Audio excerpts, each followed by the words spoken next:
আপনি কি আহলে হাদিস? আমি বললাম আহলে হাদিস মানে? উনি আমাকে এভাবে নামাজ পড়তে দেখে অনেকগুলো প্রশ্ন করলেন। তা আমি বললাম, উনি আমাকে বলছে আপনি এভাবে নামাজ পড়লেন, আপনার হুজুররাও কেমনে পড়ে? বললাম যে আমার হুজুর এভাবে পড়ে। তো সমস্যাটা কোথায়? তো উনি বললেন যে না, এইরকম তো আমরা কখনো দেখি না, বা সেই গল্প বলছি না। তখন ওনাকে বললাম আপনি পড়াশোনা কোথায় করেছেন? বলছে বাংলাদেশের সবচেয়ে বড় মাদ্রাসা হাটহাজারীতে, ওখান থেকে দাওরা ফারিক করেছি। আমি বললাম আচ্ছা ঠিক আছে, তাহলে তো আপনাকে বোঝানো সহজ হবে ইনশাআল্লাহ। বললেন জি বলেন। আমি বললাম মিশরের বুখারি থেকে দলিল দিব না, সৌদির প্রিন্ট থেকে দলিল দিব না, কাতার, লেবানন, জর্ডানের প্রিন্ট থেকে দলিল দিব না। দিল্লে বলবেন যে এরা লামাযহাবী বা এরা আহলে হাদিস, ওখানে এরা জালিয়াতি করছে। আমি এমন একটা সহিহ বুখারী থেকে দলিল দিব যে সহিহ বুখারী এই দেশের মাটিতে লক্ষ লক্ষ ছাত্র পড়ে, হাজার হাজার টিচার পড়ায়।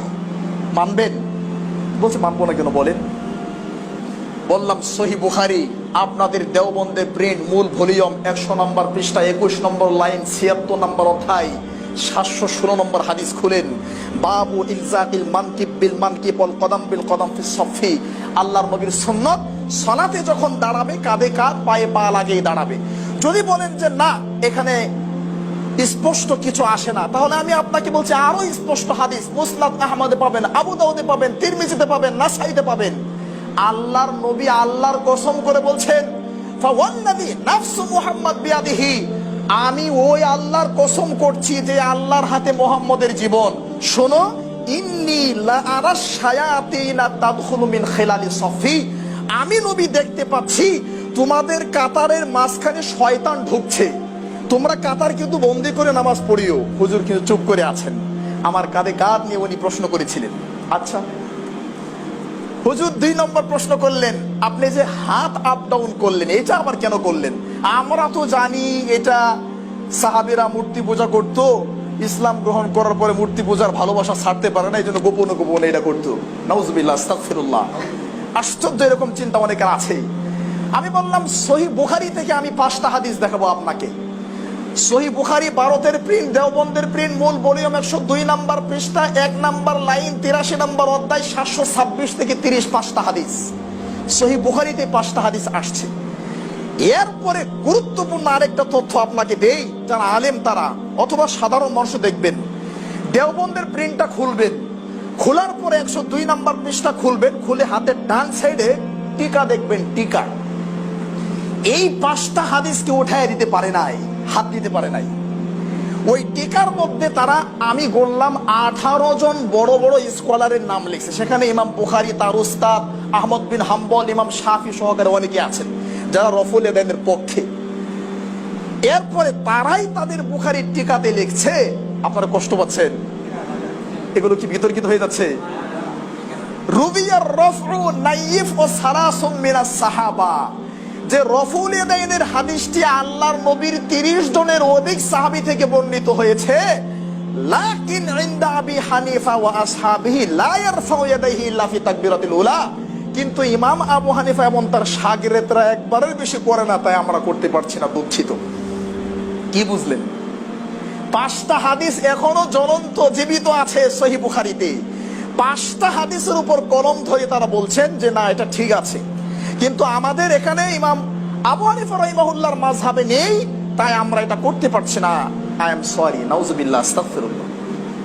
চলেন এভাবে হাত ধরা, বললাম এভাবে হাত ধরার হাদিস সহিহ বুখারী, আপনাদের দেওবন্দের প্রিন্ট, মূল ভলিউম, 102 নম্বর পৃষ্ঠা, 19 নম্বর লাইন, 87 নম্বর অধ্যায়, 731 নম্বর হাদিস খুলেন। এরপরে যদি বলেন যে সরাসরি বুকের উপর, সহিহ বুখারীতে আসছে এটা, বুকের উপরও না, নাভির নিচেও না, এভাবে সরাসরি বুকের উপর হাদিস যদি পেতে চান প্রিয় ভাই, তাহলে আবু দাউদ দেওবন্দের প্রিন্ট, মূল ভলিউম, 110 নম্বর পৃষ্ঠা, 3 নম্বর লাইন খুলেন, 759 নম্বর হাদিস। অবশ্যই ওই হাদিসটা আপনাদের কিতাব থেকে উঠিয়ে দেওয়া হয়েছে, পরে বলছে ওইটা।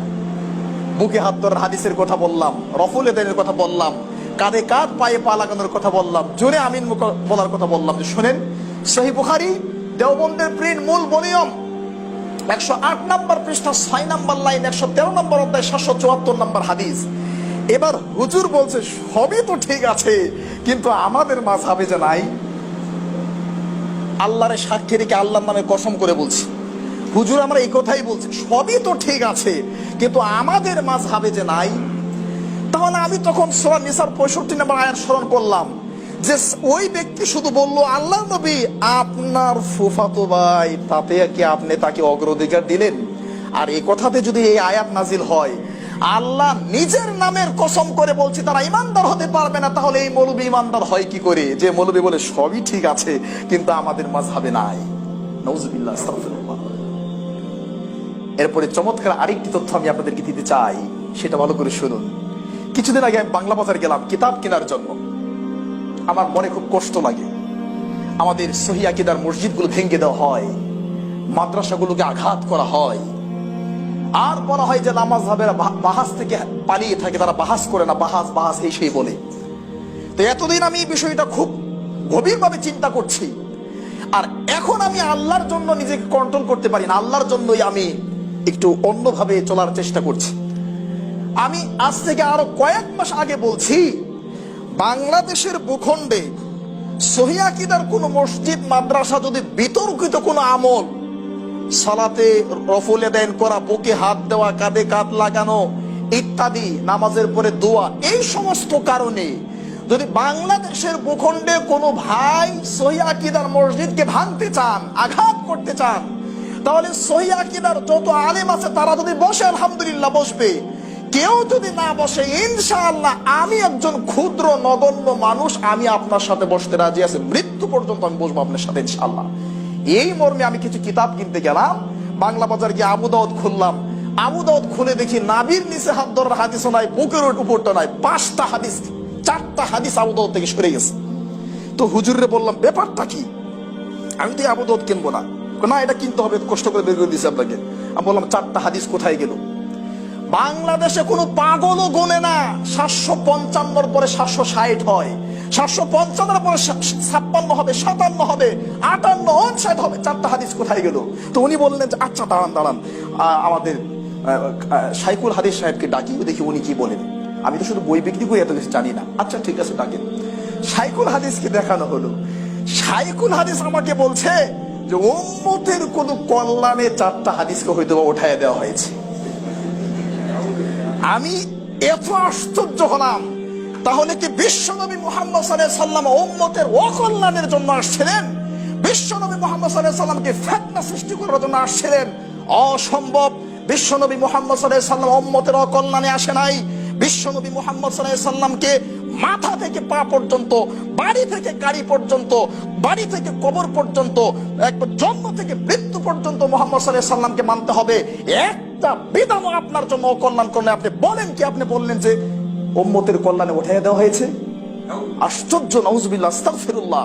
আমি আবু দাউদটা কিনলাম না, আরেক দোকানে গিয়ে বললাম মিশরের প্রিন্ট দেন আমাকে, মিশরের প্রিন্ট।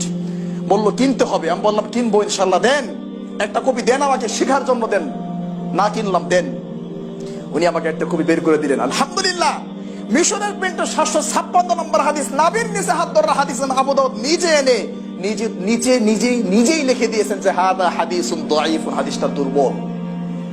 আর 759 নম্বর হাদিস, বুকের উপর হাত ধরে আল্লাহ নবী নামাজ পড়েছেন, এই হাদিসটা এনে তিনি নিচে লিখেছেন হাদা হাদিসুন সহিহুন, হাদিসটা সহিহ। তো যেহেতু লেখক নিজেই এই কাজ করেছে, এই তথ্য যেন জাতির কাছে প্রকাশ পেয়ে যায় না জানি কখন, এজন্য 4টা হাদিসকে উঠায় দেওয়া হয়েছে, বলা হচ্ছে উম্মতের কল্যাণে। মানে 1000 বছরের ঐতিহ্য নষ্ট হয়ে যাবে। তাদের কাছে ঐতিহ্যটাই বড় মনে হলো, আল্লাহর নবী মুহাম্মদ সাল্লাল্লাহু আলাইহি ওয়াসাল্লামের সুন্নাহকে বড় মনে হলো না। আশ্চর্য, আমি হতভম্ব হই। ইমাম আবু হানিফা রাহিমাহুল্লাহর একটা বক্তব্য 1000 কোটি টাকা দিয়ে কিনে নিতে পারবেন না। ইবনে আবিদিন হাশিয়া 1 নম্বর খণ্ড 63 নম্বর পৃষ্ঠা খুলেন, আল ফুল্লান ফিল ইকাস 50 নম্বর পৃষ্ঠা খুলেন, বাহারুর রায় 6 নম্বর খণ্ড 293 নম্বর পৃষ্ঠা খুলেন, আত-তাকলিদ হুকমু ফি যিল কিতাব ওয়াস সুন্নাহ 20 নম্বর পৃষ্ঠা খুলেন, তারিখে বাগদাদ 15 নম্বর খণ্ড 544 নম্বর পৃষ্ঠা খুলেন, আল মাজমু আন-নববী 1 নম্বর খণ্ড 63 নম্বর পৃষ্ঠা খুলেন, ইবনে আব্দুল বার ফিল জামে ইবনে আবি হাতিম 93 নম্বর পৃষ্ঠা খুলেন, ইবনে আব্দুল বার ফিল জামে 2 নম্বর খণ্ড 32 নম্বর পৃষ্ঠা খুলেন, আল মানাকিব 182 নম্বর পৃষ্ঠা খুলেন। ওয়াল্লাহি, আল্লাহর কসম, একজন ইমাম ওই কথা বলে যায়নি যে আমাদের কথার বিরুদ্ধে যদি আল্লাহর নবীর কথা চলে যায় তাহলে আমাদেরটা মানিও, রাসূলেরটা মানিও না, এই কথা বলে নাই। বরং প্রত্যেকটা ইমামের বক্তব্য ছিল আমাদের কথার কোনো দাম নেই, আমাদের কথা তখন দাম হবে যখন আমাদের কথা মুহাম্মদ সাল্লাল্লাহু আলাইহি সাল্লামের কথার সাথে মিলবে, আর না হয় আমাদের কথা 5 পয়সা দাম নেই।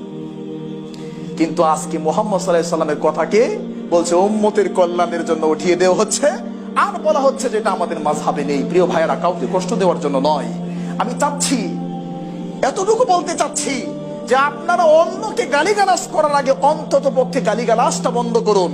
অন্যর ঘর, আল্লাহর ঘর ভাঙ্গার আগে অন্তত পক্ষে আপনার হাতকে রুদ্ধ করুন। আল্লাহর ঘরে মানুষকে যেতে বাধা দেওয়ার আগে অন্তত পক্ষে আপনি নিজের ঈমানকে ঠিক করুন। কেন আপনি আল্লাহর ঘরে বাধা দেন? আপনি কি সেই আয়াতটি পড়েন নাই? কোরআনুল কারীমের 1 নম্বর পারা 17 নম্বর পৃষ্ঠা 5 নম্বর লাইন, ওমান আসলামু মিম্মান মানা মাসাজিদ আল্লাহ। ওই ব্যক্তির চেয়ে জালেম আর কে হতে পারে যেই ব্যক্তি আল্লাহর ঘরে আল্লাহর বান্দাদেরকে বাধা দেয়? আয়াতের তাফসীর খুলেন, ইবনে কাসির খণ্ড 1 মূল ভলিউম খুলেন। ইমাম ইবনে কাসির রাহিমাহুল্লাহ 3টা ব্যাখ্যা দিয়েছেন।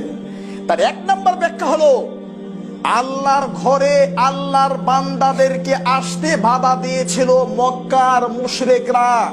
6ষ্ঠ হিজরিতে বিশ্বনবী মুহাম্মদ সাল্লাল্লাহু আলাইহি সাল্লাম যখন উমরা করার জন্য আসছিলেন, আর প্রতিমধ্যে রাস্তা থেকে মুহাম্মদ সাল্লাল্লাহু আলাইহি সাল্লাম এবং সাহাবীদেরকে কারা সরিয়ে দিয়েছিল? মক্কার কাফের মুশরিকরা সরিয়ে দিয়েছিল। তাহলে আল্লাহর ঘরে বাধা দেওয়ার নীতি তো মক্কার কাফের মুশরিকদের, এটা মুসলমানদের হলো কি করে? আজও পর্যন্ত আল্লাহর ঘর বাইতুল মাকদিস, ইসরায়েলের বাইতুল মাকদিস, সেটা কারা সেখানে বাধা দিচ্ছে? ইহুদি এবং খ্রিস্টানরা, তারা সেখানে বাধা দিচ্ছে।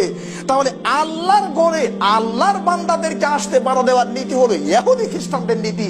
এই নীতি মুসলমানদের কাছে ঢুকলো কি করে? আল্লাহু আকবার, আস্তাগফিরুল্লাহ। এই জন্য আমি আশ্চর্য হয়ে মাঝে মধ্যে বলি যে শয়তান বড় খুশি হয়, শয়তান হতভম্ব হয় যে আরে তো আমার শয়তানিকে পরাজিত করেছে। ইহুদি পর্যন্ত মাঝে মধ্যে হতভম্ব হয় যে মসজিদ ভাঙ্গার নীতি তো আমার, মুসলমান তুমি নিলা, তা আমার দায়িত্ব তুমি করছো, আমি ঘুমাই, ঠিক আছে, করো ভালো কাজ করছো। হিন্দু বলে আরে মসজিদ তো ভাঙবো আমি, তুমি যে আমার দায়িত্ব নিলা, আচ্ছা ঠিক আছে, খুব ভালো কাজ করেছো, তুমি তোমার কাজ চালায় যাও, আমি ঘুমাচ্ছি। বৌদ্ধ বলে মসজিদ ভাঙ্গার নীতি আমার, খ্রিস্টান বলে মসজিদ ভাঙ্গার নীতি আমার, ইহুদি বলে মসজিদ ভাঙ্গার নীতি আমার, খ্রিস্টান বলে মসজিদ ভাঙ্গার নীতি আমার। তো এরা তো সবাই খুশি, আর এদের সবার লিডার ইবলিস তো মহা খুশি যে আরে এরা তো আমার শয়তানিকে পরাজিত করেছে, এরা আল্লাহর ঘর ভাঙ্গে, এরা মুসলমানের গায়ে হাত দেয়। নাউজুবিল্লাহ, আস্তাগফিরুল্লাহ। অথচ এইগুলো সুন্নত মুস্তাহাব নিয়ে মারামারি করার কোনো দরকার নেই। আমি হাজারবার বলেছি, যারা বুকের উপর ধরে তাদের নামাজ হবে, নাবের নিচে ধরলেও হবে, আমিন আসতে বললেও হবে, জোরে বললেও হবে, এগুলো সুন্নত বিষয়, মারামারি করবেন না। তবে উত্তম অনুত্তমের প্রশ্ন আছে, নেকি কম বেশির প্রশ্ন আছে, এটা আমরা বলেছি। কিন্তু আমরা কারো মসজিদে আঘাত করতে চাই না, আমরা আল্লাহকে ভয় করি, আমরা মনে করি এটা আল্লাহর ঘর। আমরা মনে করি যারা কালিমা পড়েছে, শিরক করে নাই, তাওহীদকে নষ্ট করে নাই, তারা জান্নাতে যাবেই যাবে, আজ হোক কাল হোক যাবেই যাবে তারা জান্নাতে। আমরা কোন ভাইকে জাহান্নামী মনে করি না। কিসের হানাফি, কিসের শাফি, কিসের মালিকি, কিসের হাম্বলি, সবাই আমার ভাই, সবাই জান্নাতে যাবে। একটাই ঠিক থাকতে হবে, কালিমা যদি ঠিক থাকে, তাওহীদ যদি ঠিক থাকে, শিরক যদি না করে, জান্নাতে যাবেই যাবে ইনশাআল্লাহ। আর নাবির নিচে বললো আর উপরে বললো, আস্তে বললো, জোরে বললো, আমিন, এগুলো নিয়ে কোনো কিছু হবে না, নেকির কম বেশি হবে ইনশাআল্লাহ। কিন্তু প্রিয় ভাইরা, আজকে সুন্নত নিয়ে মারামারি করে আমাদের সমাজের মধ্যে এই ফিতনাগুলো, বিপর্যয়গুলো শুরু হচ্ছে। আশ্চর্য। আমি ওনাকে বললাম বুকের উপর হাত ধরার কয়টা হাদিস নেবেন? আপনি বললেন এটা মহিলাদের সালাত। সহিহ বুখারী 102 নম্বর পৃষ্ঠা খুলেন, মুসলিম শরীফের 173 পৃষ্ঠা খুলেন, সহিহ ইবনে খুজাইমার 20 নম্বর পৃষ্ঠা খুলেন, আবু দাউদের 110, 121, 128 নম্বর পৃষ্ঠা খুলেন, তিরমিজির 59 নম্বর পৃষ্ঠা খুলেন, নাসাইর 141 নম্বর পৃষ্ঠা খুলেন, ইবনে মাজার 58, 59 নম্বর পৃষ্ঠা খুলেন, মেশকাতের 75 নম্বর পৃষ্ঠা খুলেন, মুয়াত্তা মালিকের 174 নম্বর পৃষ্ঠা খুলেন, মুয়াত্তা মুহাম্মদের 160 নম্বর পৃষ্ঠা খুলেন, জাদুল মাদের 129 নম্বর পৃষ্ঠা খুলেন, হিদায়াত 101 নম্বর পৃষ্ঠা খুলেন। সহিহ বুখারী, আপনাদের সবচেয়ে বড় আলেম, 40 বছর বুখারী পড়িয়েছেন আল্লামা আজিজুল হক রাহিমাহুল্লাহ, অনুবাদ খুলেন 435 নম্বর হাদিস। সহিহ বুখারী ইসলামী ফাউন্ডেশন আহলে হাদিসদের কোন দখল নেই, এটা বাংলাদেশ সরকারের সম্পদ, সেখানে কোনো স্বজনপ্রীতি চলে না। সহিহ বুখারী ইসলামী ফাউন্ডেশন অনুবাদ 2 নম্বর খণ্ড 702 নম্বর হাদিস খুলেন। সহিহ মুসলিম ইসলামী ফাউন্ডেশন 2 নম্বর খণ্ড 851 নম্বর হাদিস খুলেন। অসংখ্য হাদিস রয়েছে বুকের উপর হাত ধরার। কেন আপনাকে কেউ অনুমতি দিল বুকের উপর হাত ধরার কারণে আপনি মসজিদ ভেঙে দিচ্ছেন? আল্লাহর ভয় নেই? এটা আল্লাহর নবীর সুন্নাহ মনে হয় না?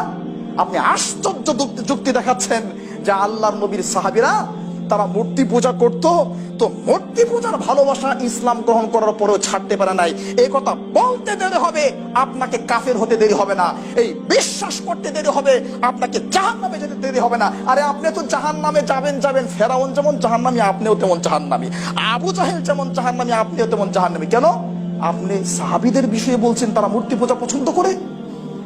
যেই সাহাবীরা মূর্তির কপালে লাথি মেরে মক্কা থেকে মাতৃভূমি ছেড়ে, মাতা পিতা আত্মীয় স্বজন ছেড়ে, মূর্তিকে লাথি মেরে ভেঙ্গে যারা মক্কা ছেড়ে মদিনায় চলে গেলেন, যারা বাপের সন্তানের বিরুদ্ধে বদরের যুদ্ধে নামলেন এই মূর্তি পূজাকে কেন্দ্র করে, ওই সাহাবীদের বিরুদ্ধে আপনি কি করে বলেন যে এরা আল্লাহর নবীকে ধোঁকা দিয়ে গোপনে গোপনে তারা মূর্তি পূজা করতো? নাউজুবিল্লাহ, আস্তাগফিরুল্লাহ। যে সাহাবীদেরকে জান্নাতের সার্টিফিকেট আল্লাহ দিয়েছেন, কোরআন কারীমের 7 নম্বর পারা 6 নম্বর পৃষ্ঠা 13 নম্বর লাইন, কোরআন কারীমের 11 নম্বর পারা 2 নম্বর পৃষ্ঠা 2 নম্বর লাইন, কোরআন কারীমের 30 নম্বর পারা 19 নম্বর পৃষ্ঠা সূরা বাইয়িনা, অসংখ্য আয়াতে আল্লাহ তাদেরকে জান্নাতের সার্টিফিকেট দিয়েছেন। যে সাহাবীদের বিষয়ে আল্লাহ বলেছেন কোরআন কারীমের 24 নম্বর পারা 20 নম্বর পৃষ্ঠা 3 নম্বর লাইন, ইয়ামালু মা শি'তুম, তোমাদের যা মন চা তা করো, তোমাদের সব ক্ষমা করে দিলাম। যারা বদরের যুদ্ধে অংশগ্রহণ করেছে, আপনি কি করে বলেন যে সাহাবীরা আল্লাহর নবীকে ধোঁকা দিয়ে আল্লাহর নবীর গোপনে বগলের নিচে মূর্তি নিয়ে তারা নামাজ পড়তো? আল্লাহ নবী যখন জানলেন তখন বললেন আগো রফলে দেন করো, তাহলে পড়ে যাবে। আস্তাগফিরুল্লাহ, নাউজুবিল্লাহ। এই ধরনের কথা বলে জাতিকে বোকা বানানো যাবে না। আল্লাহকে ভয় করুন, কোরআন এবং সুন্নাহকে মূল্যায়ন করার চেষ্টা করুন, আপনার জীবন সুন্দর হবে। আল্লাহ আমাদের জীবনকে সুন্দর করার তৌফিক দিক, আল্লাহুম্মা আমিন। প্রিয় ভাইয়েরা, জরুরি আরো দুই একটি কথা যেটা আপনাদেরকে না বললেই নয়। সুন্নাহ সম্পর্কে রাসূল সাল্লাল্লাহু আলাইহি ওয়াসাল্লাম যেমন সতর্ক করেছেন, সুন্নতের বিরুদ্ধেই অবস্থান করছে বেদাত। যে বেদাত হলো আজকে আমাদের জন্য সবচাইতে বড় হুমকির কারণ। আজকে এই বেদাত সম্পর্কে কথা বলার কারণে, বেদাত সম্পর্কে, শিরক সম্পর্কে কথা বলার কারণে আজকে আমাদেরকে স্টেজে পর্যন্ত উঠতে দেওয়া হচ্ছে না। গত কিছুদিন আগে একটা প্রোগ্রাম প্রধান বক্তা করে লাল গোলাপের শুভেচ্ছা দিয়ে যে মানুষগুলো আমাকে বরণ করলো, শুধু মাগরিবের নামাজে রফল আদায় করেছে, এজন্য আমাকে স্টেজে উঠতে দেয় নাই, বলছে এটা আহলে হাদিস। যারা আমাকে 1 ঘন্টা আগে লাল গোলাপের শুভেচ্ছা দিয়ে প্রধান বক্তার আগমন বলে আমাকে গ্রহণ করলো, শুধু মাগরিবের নামাজটা মসজিদে পড়তে গিয়ে আমার ভুল হয়েছে, বলছে না এখানে বিতর্কিত এলাকায় ঘরে পড়ে নেই। তো পুলিশের এক সাব ইন্সপেক্টর র্যাবে ছিলেন, বললেন সাহেব চলেন মসজিদে পড়ে আসি। মসজিদে পড়তে গেছে আর ভেজাল শুরু হয়েছে। আমাকে দেখছে বুকের উপর হাত ধরেছি, সন্ধ্যা 7টা থেকে রাত 10টা পর্যন্ত দফায় দফায় মিটিং করে বলছে না এরা আহলে হাদিস, এরা হাদিস মানে, এদেরকে স্টেজে উঠতে দেওয়া যাবে না। আমি সভাপতি সাহেবকে বললাম মাত্র 5টা মিনিটের জন্য উঠতে দেন, দেখেন আমি কি বলি। আল্লাহর সাক্ষী রেখে বলছি কোনো ফিতনা হবে না। বলছে না না না, আপনি যদি স্টেজে উঠেন আগামীকাল আমার বাড়িঘর ভেঙে দেওয়া হবে। নাউজুবিল্লাহ, আস্তাগফিরুল্লাহ। এই জন্য আমি বলি প্রিয় দিনী ভাইয়ারা, এই কথাগুলো বলতে গেলে কষ্ট লাগে, শরীরে আঘাত লাগে।